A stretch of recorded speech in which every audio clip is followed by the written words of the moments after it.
দেখছি খুব সুস্বাদু, কিন্তু কেউ এই গাছের আপেল খায় না কেন? আরে বাবারে, এই আপেল খেয়ে আমার পেটের ভিতরে এরকম গন্ডগোল শুরু হয়ে গেল কেন?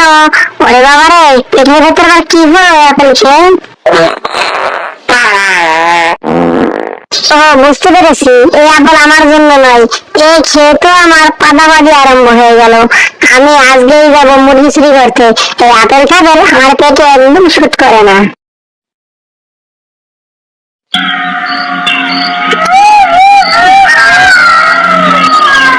ওই তো দেখছি একটা মুরগির খোপ, ওটার ভেতরে নিশ্চয়ই মুরগি আছে। একটা মুরগি ধরেই দিব সম্পদ, আর আমার লাগের কে পায়। শিয়ালে কথা বলেই মুরগির খোপের দিকে খাটা শুরু করলো, আর মুরগির খোপের কাছে যেতে এই মুরগি সেটা টের পেয়ে গেল।